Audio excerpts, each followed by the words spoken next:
and share with you a little bit of my journey.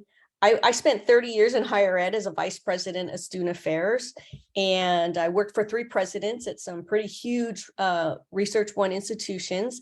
And in higher ed, you serve at the will of the president. And one day my president said, "This is the end of the road."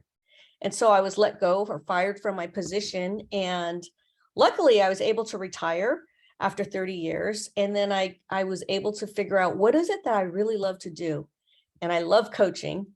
And through my coaching programs and certifications, I came across mental fitness. And I was literally a human doing, and I'm trying to be a human being. But as a dean, maybe I had, let's say, 6 departments, 20 directors. And then when I became a vice president, I would have 20 departments, 300 staff. And I was literally running around like a chicken without a head.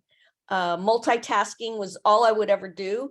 I'd spring out of bed with a to-do list that was miles, and I was just constantly running. That's not a good, great way to live your life, but that's the only thing that I knew. So I knew that I was supposed to do some form of mental fitness. At that time, everybody was doing yoga. I literally really tried to do yoga, and it was too slow for me, and I just could not do it. And but now, luckily, I can do about 15 minutes a day of meditation and sitting in nature. And I'm on this journey to learn about mental fitness and having some quiet time to start my day. So mental fitness, I love the Olympics. I know we just had the US Open, but Simone Biles pulled herself out of the Olympics, not because she was not physically ready, but because she had these demons going on in her head, and it was spiraling around. And she knew that she was not mentally fit to compete at the highest level. So she says she was not in the right headspace. And that's what we're going to be talking about today, the right headspace. So mental fitness, just a quick, easy, dirty definition. It's your ability to respond to life's challenges with a positive rather than a negative mindset. And what I love about this is that this allows you to operate at your best. You have greater peace of mind and overall wellness in your life. And you have healthier relationships with your family, your friends, your coworkers, and your bosses. So I work with Shirzad Chamine out of Stanford, and this work is based on lots of different kinds of psychology, cognitive, positive, some neuroscience and performance science, and we call it positive intelligence, or for short, we call it PQ. It was done by, lots of guinea pigs. I'm one of them, from people all over the world. I'm one of about 900 coaches that he's trained, and we literally have people all over the world learning about this strategy of mental fitness. He's written a book in about 20 different languages, so it's very, very well received all over the world. So we have, what I love about this is it's a very simple system. I coach primarily women of color. I coach a lot of Asian Americans, and a lot of the people I coach really like the simplicity of this model. If you think about colors, my mom is an artist, and she's going to have a show on the 28th. She's busy painting, but our dining room has like hundreds of little bottles of paint. But if you really think about it in factor analysis, there's only 3 primary colors. It's red, blue, and green. And we use the same concept for mental fitness. I know you think, oh, I got to read 8 million books. I got to take all these courses. No, we've broken it down to a very simple model. That is, we have these saboteurs, the little demons in our head. We have the sage, which is, our best selves. And we have self-command, how we build up our mental fitness muscles. Just like running a marathon, you've got to go to the gym, or you've got to run the track, or do your miles out in the woods somewhere. The mental fitness for us, the self-command, is just getting into the mental fitness gym. So the saboteurs, which I didn't even know about them when I learned about them, we've come up with 10 little minions that are always in your head. And then we've identified 5 sage powers. Now there could be more or less, but this is how we have broken them down.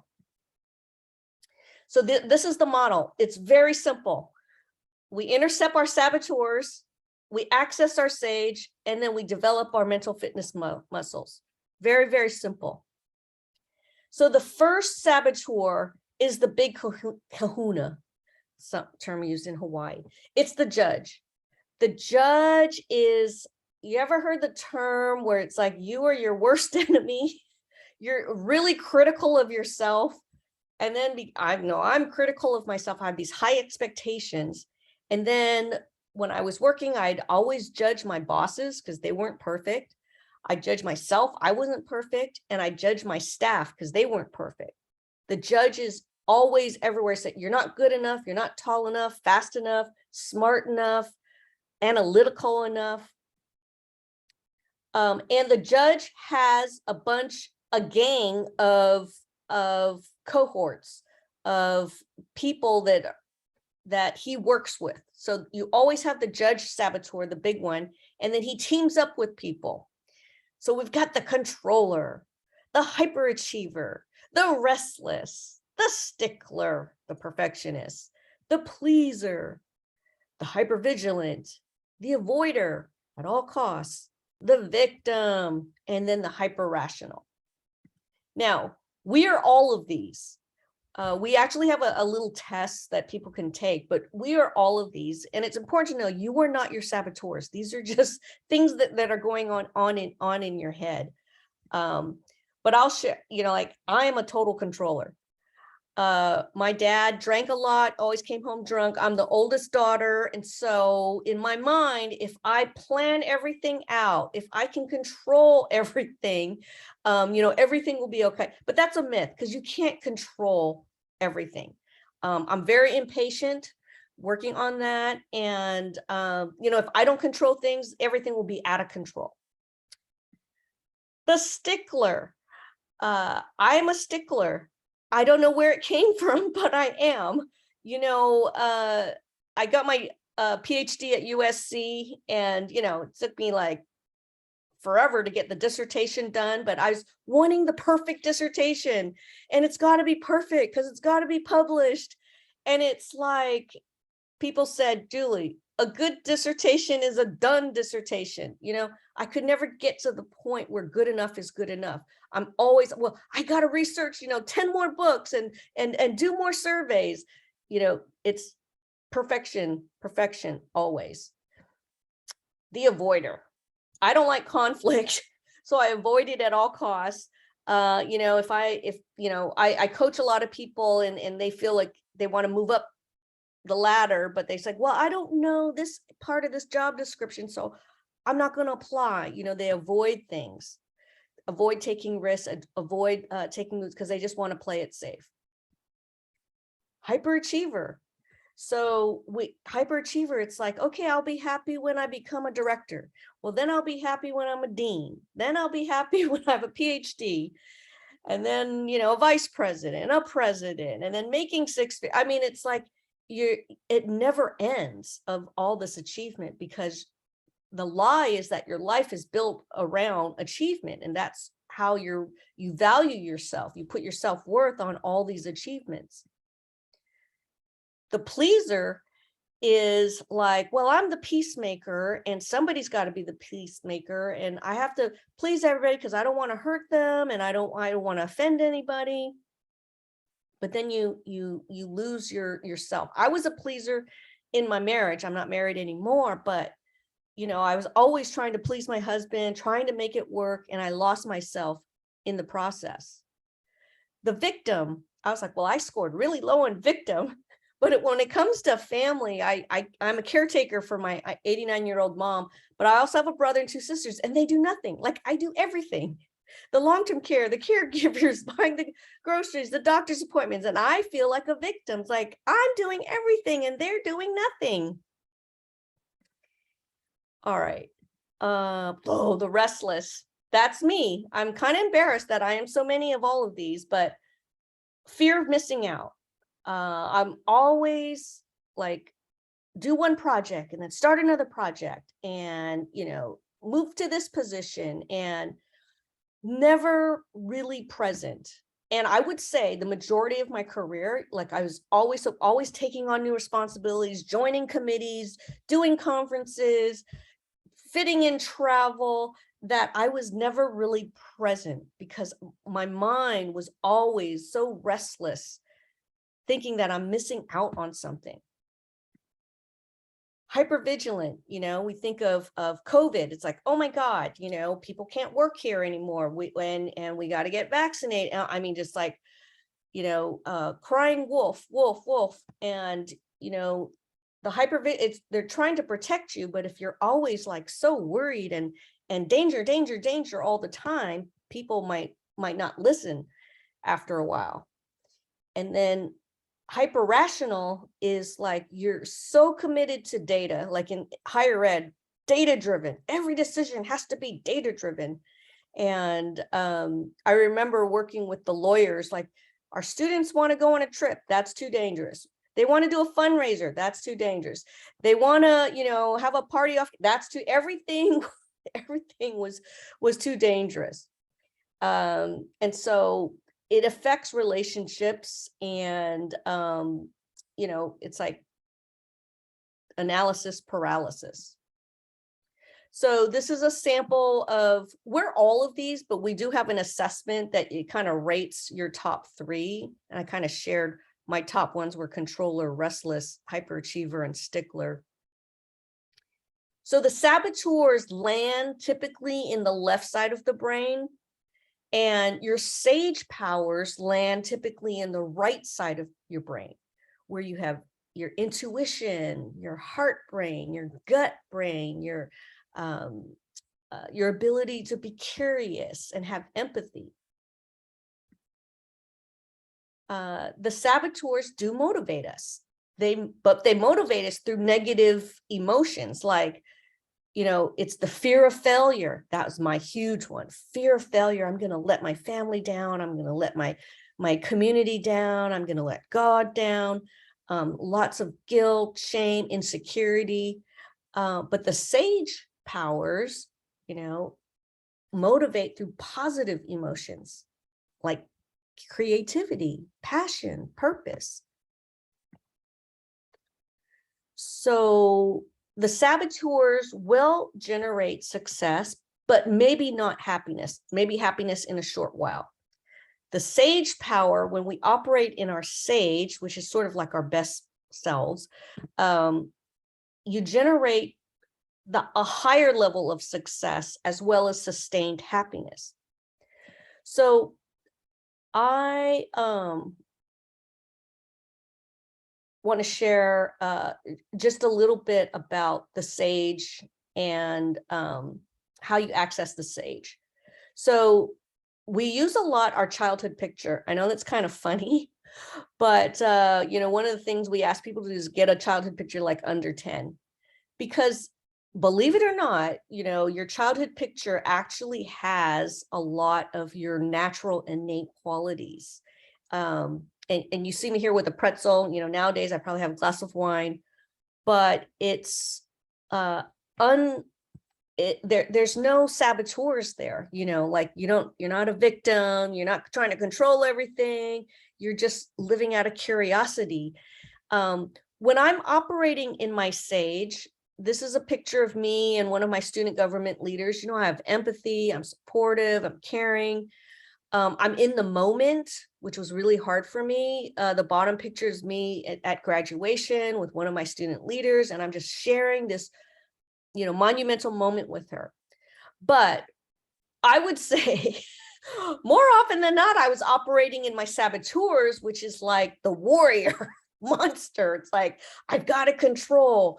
In higher ed, we have very few resources, so I have to protect my resources. I have to protect my staff.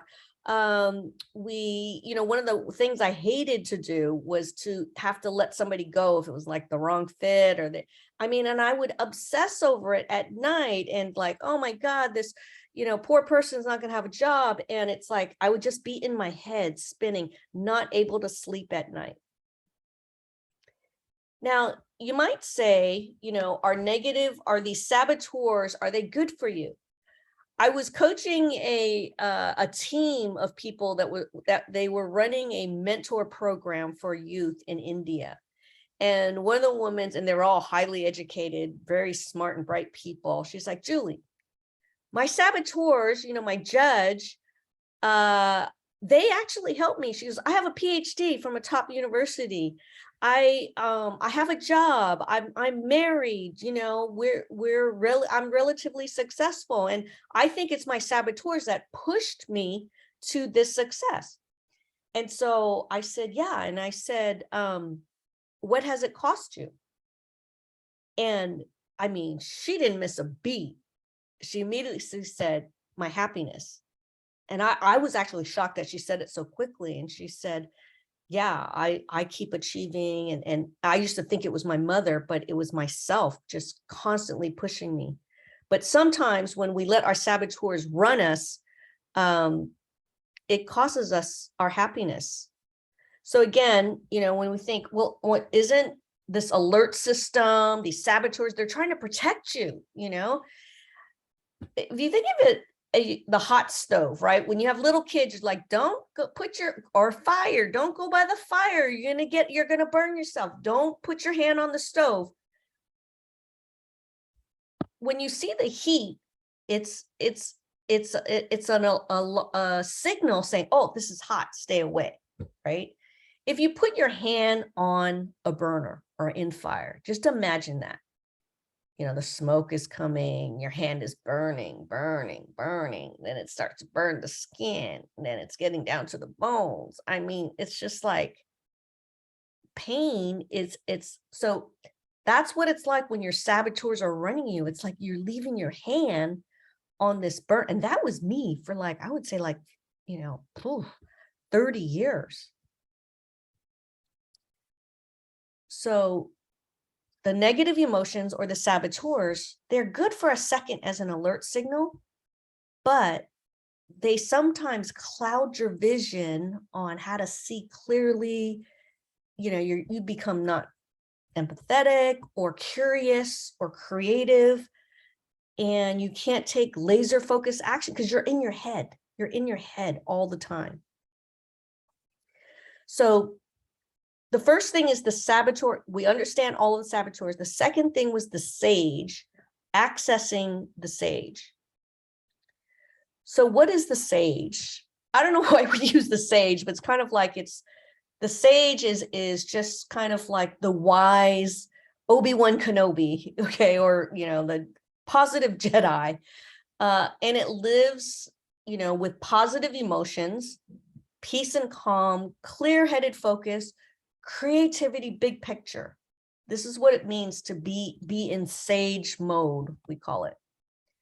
So one of the tenets of the sage perspective is that every outcome or circumstance can be turned into a gift and an opportunity. And this is a mindset. You've got to shift your brain. For example, I got fired from my job.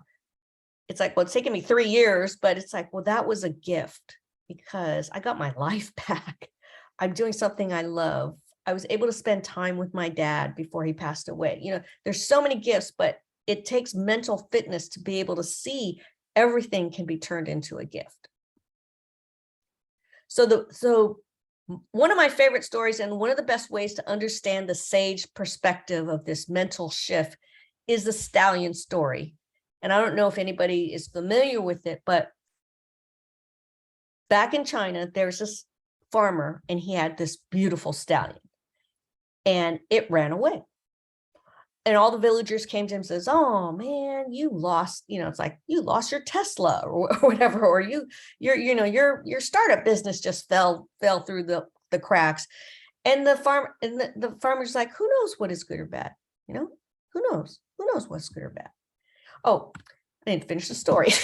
And then next, so the stallion runs away, finds some other horses, stallions, comes back with like 5 other stallions. His son is on one of the younger stallions that came back, is trying to break it in so they could use it for farming. And the horse jumps up, he falls off, and he breaks his leg. And then all the villagers, like nosy people, they come in there like, oh my God, your son broke his leg, those horrible horses, And, the farmer's like, who knows? He may walk again, may not, but you know what? Who knows what's good or bad? Next thing you know, it's in China, and there's like war breaking out. It's like every single young person needs to go to war. So every one of those villagers that came, all of their sons had to go to war. But the farmer's son didn't have to go to war because they said, we can't use you. You have a broken leg. So that's the end of the story. It's like, who knows what is good or what is bad? So which perspective is true? My horse got stolen, I got divorced, I lost my job, this project was a flop, I got a bad review. This is bad. The saboteurs are like, this is bad. The sage is, hey, this is a gift. Which is true? The answer is like whatever you believe it is. It's like you believe it's the glass is half empty or glass is half full.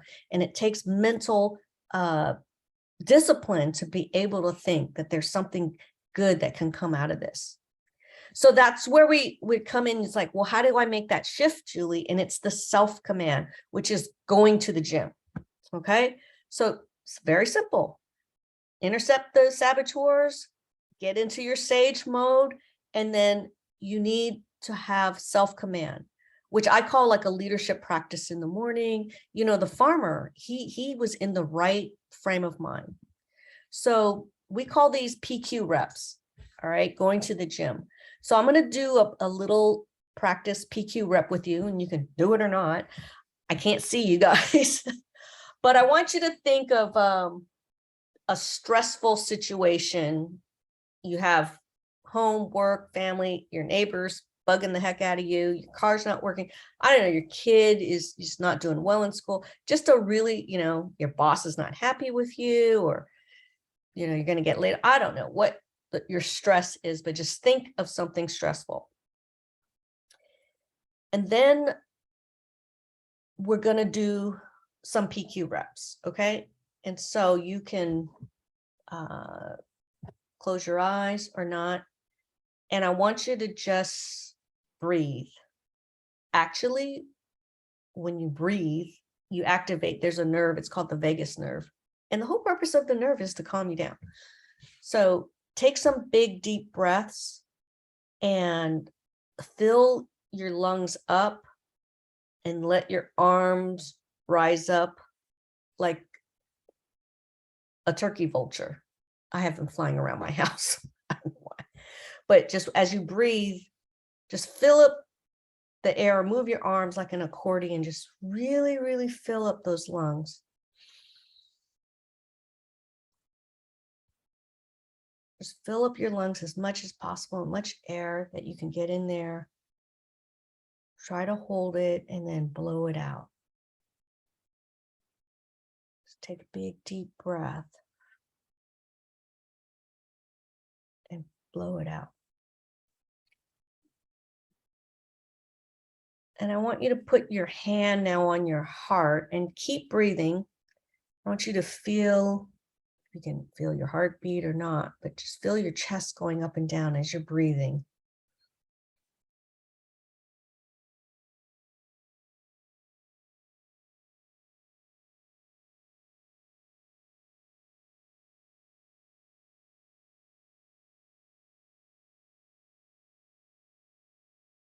And then put your hand down by your stomach and just feel your stomach filling up with air and then letting that go.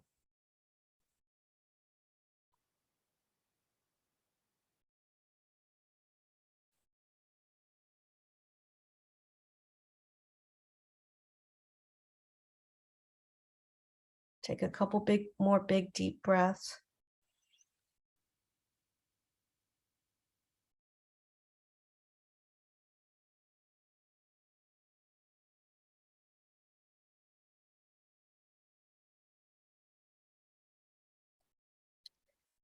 Now I want you to, you have to open your eyes for this, or you don't have to, but I want you to just look at one of your palms of your hands.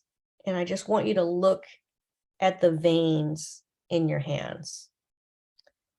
And then just take a finger and then just follow all the different veins. Just see, there's some big lines, and then there's some light lines. But just be fascinated by all the different lines. You can feel the knobs and the ridges in your fingers of a very small hand.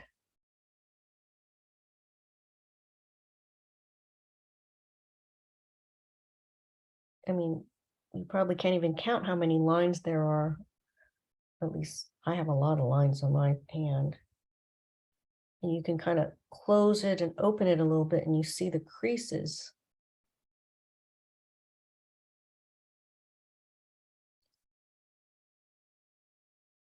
And then I want you to look at the other palm, the other hand, and see the lines, and they're different. They're different lines. I kind of have like a wishbone, chicken wishbone. And then I want you to rub two fingers together so that you can maybe try to feel the ridges of the skin, because there are lots of little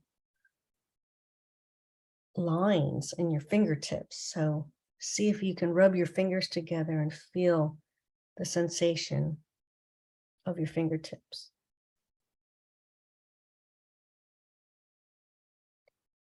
And then if you can just take the two palms of your hands and then slowly rub them around in circles and just feel the sensation of your fingertips on your palms of your hands.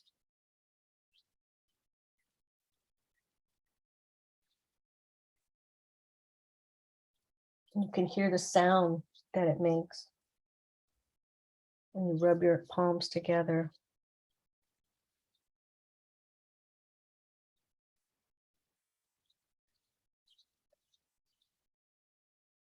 And then you can just take one hand, one palm, and then just brush down from your shoulders all the way down to the ends of your fingertips, kind of just brushing away any type of negativity or stress. Just kind of brush everything away.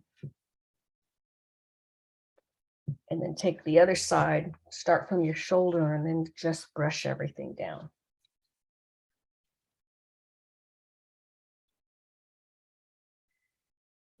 And then when you're ready, you can open your eyes and see, I even forgot what I was stressed about. But hopefully, that's just a sample of a little PQ rep. And just coming back, I know everybody's like, oh, that was like very peaceful. But just to reiterate how simple this system is. You don't have to go to a whole conference on mental fitness. You just recognize that you have a saboteur going on. Oh, that's a saboteur. That in and of itself is excellent.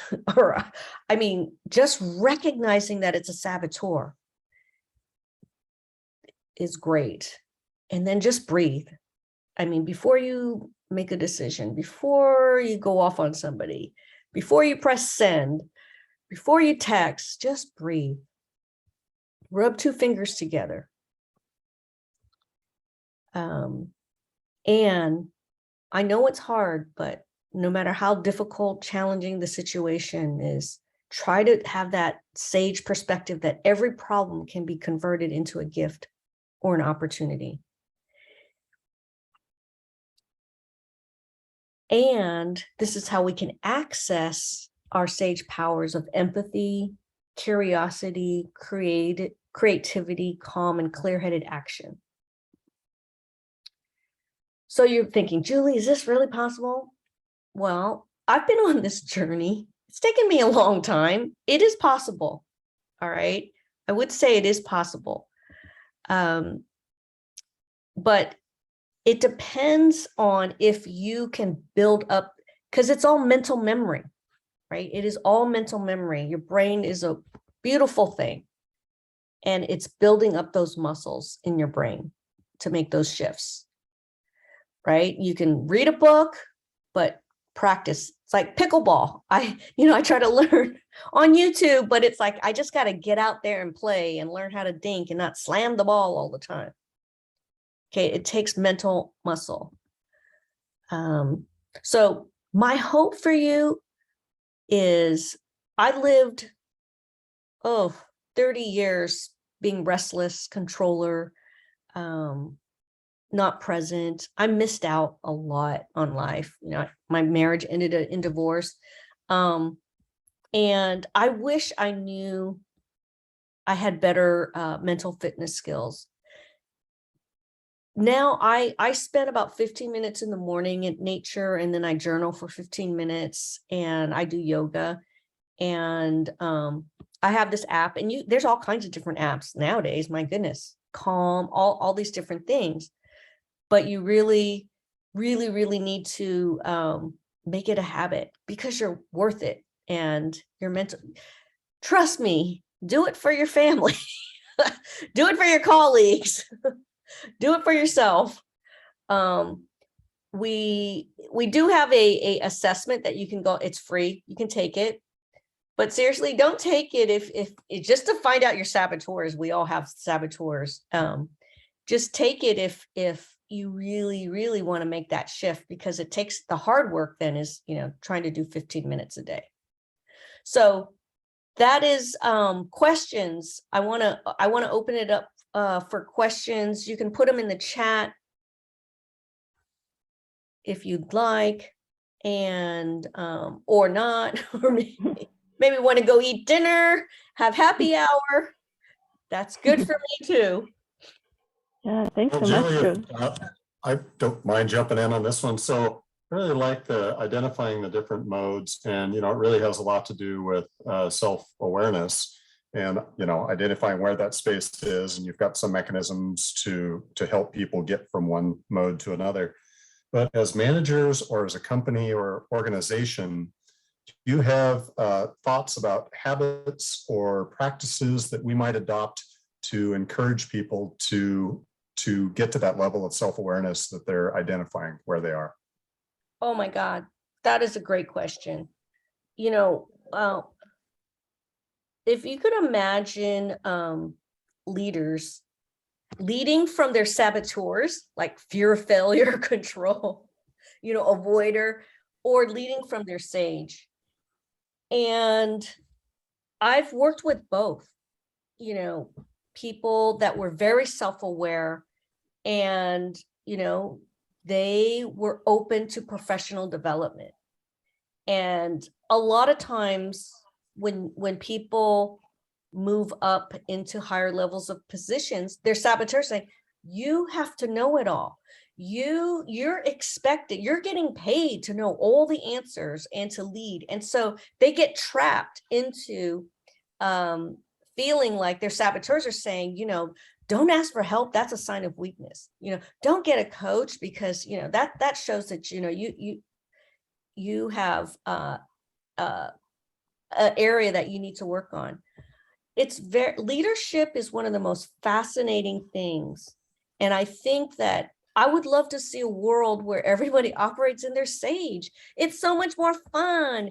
It's more creative.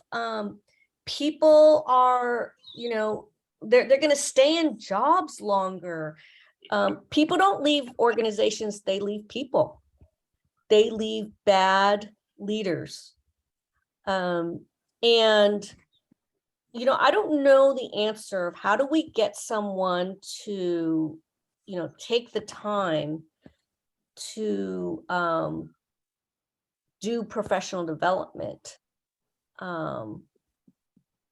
You know, I'll be honest. I have a lot of coaching friends because I'm a coach, and they were all working a lot of, because I'm in the Bay Area, so a lot of tech companies like Google, Facebook, and a lot of them, you know, were managers, they're leading huge teams, and they got burnt out, like go to emergency burnt out. Like, I mean, actually they left and made a shift. And that's why I love sharing this, because it's like, you don't have to like have a heart attack and get burnt out to, you know, for some people like me, I love to learn. Like, I retired and I'm in a year-long leadership program. Like, who does that, right? I just love to, all these things I love. There's some people they don't, they're just, they stay the same, and it affects the whole organization.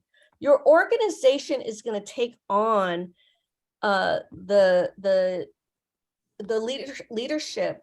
If you have a leader that's like, you know what, this is important, mental fitness is important, then the team is going to follow.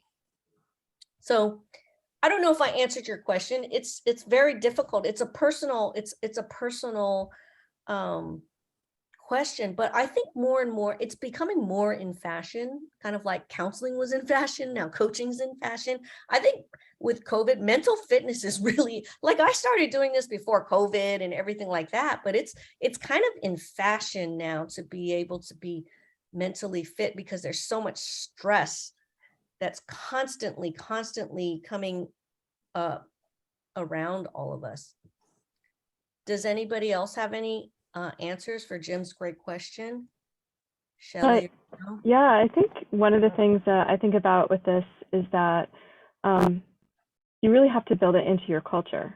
So, and it does come from the leadership and goes down, so that people aren't afraid to show the risk, or, you know, don't have fear around when they have issues or they're having problems dealing with stress at work or whatever. So, you know, if it's in your culture that it's okay and it's safe to talk about these things, then they do. And you can put those tools in place for people. So I really think it has to come from the leadership, but, you know, I think, like you say, there is a culture shift towards that, which I think is wonderful too. Yeah.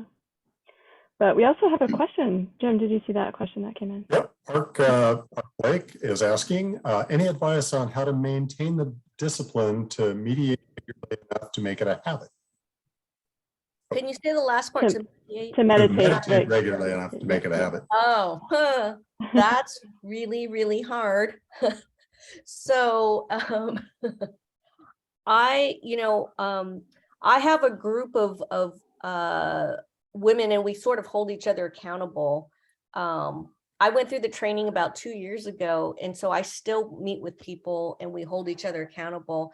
It takes a while because you're really unlearning, right? So it's like, it's better to, I heard this joke. It's like, well, what did people do like 50 years ago? First thing they did before to get out of bed, and it was like, oh, they would go pee. But it's like, what do they do now? They go look at their phone, look at their text.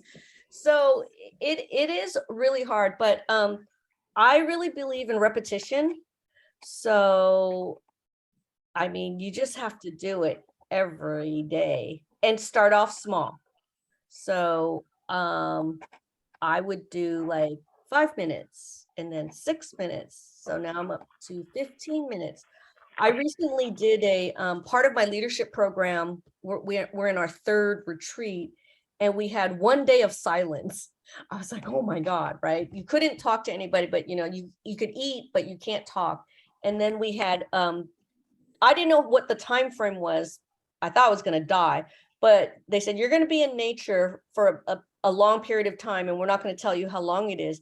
And you just had to sit there in nature. And then I was like so restless, and I was like, what?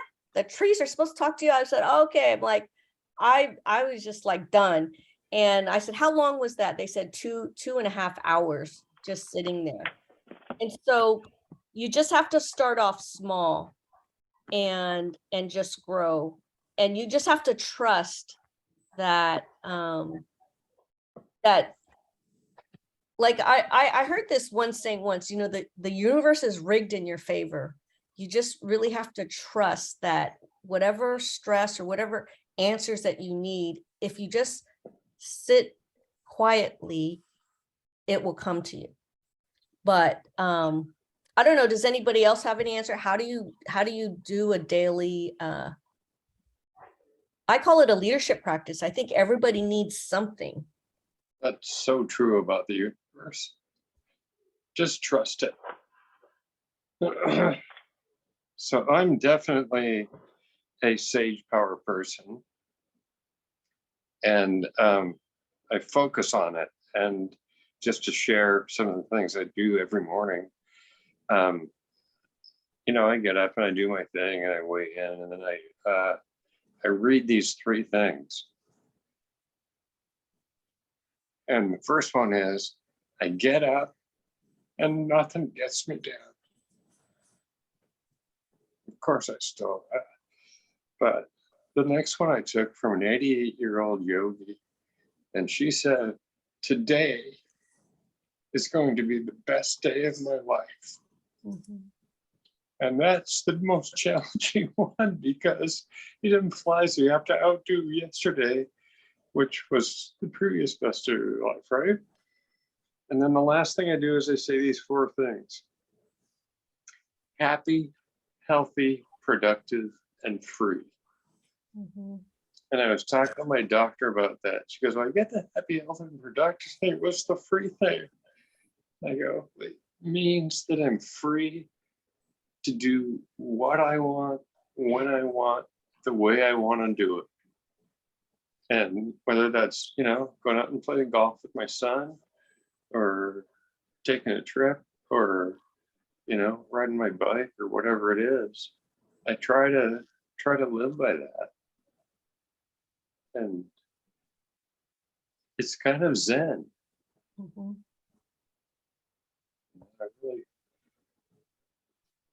I really like it. And I liked all the things that you said too. Very meditative, looking at my hands and my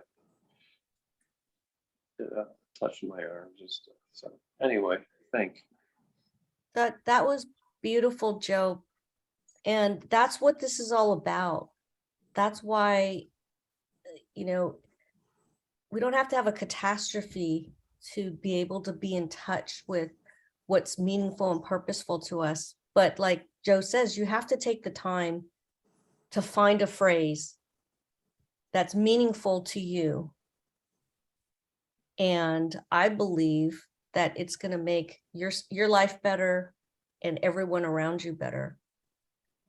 You know, the saboteurs are like, I don't know if you like watched the US Open. Serena Williams says, I feel like my entire career, I had a target on my back. That's like the saboteurs. She says, now that I'm retired, I feel like I don't have to prove anything to anyone. And that's Nice feeling. Yeah. And that's my wish for all of you, that when you're you don't have to prove anything to anyone. You're enough. You have all the wisdom and the experience and the knowledge that you need to do whatever you're supposed to do. It'll all come, you know, and you guys are working hard. And, you know, this is just maybe another way to try to start the day with some positive, like Joe says, some positive intentions. Yeah. So I do positive, I forget what I call them, but positive affirmations. Like I look at my childhood picture and I remember who I am. It's like, I'm positive. You know, I'm a light, I'm adventurous, you know, I'm an amazing coach. And I say these things every day. So it's not like you can just say them, oh, once a year, you know, on my birthday, I'm this. No, it's like every day. Every day. I agree. Just remind yourself, you know, what's important and how special you are and how much you mean to other people. Yeah. Great. Well, thank you so much for your time tonight, Julie. That was awesome. And I know everybody got something great out of it, and we'll continue to do so because we'll be posting this video later. So really appreciate it. Thank you so much. All right. Thanks, everybody. Have a good Thank evening. you. Yep, Thanks, thank Julie. you. Thank you. Have a great night. Bye. Bye.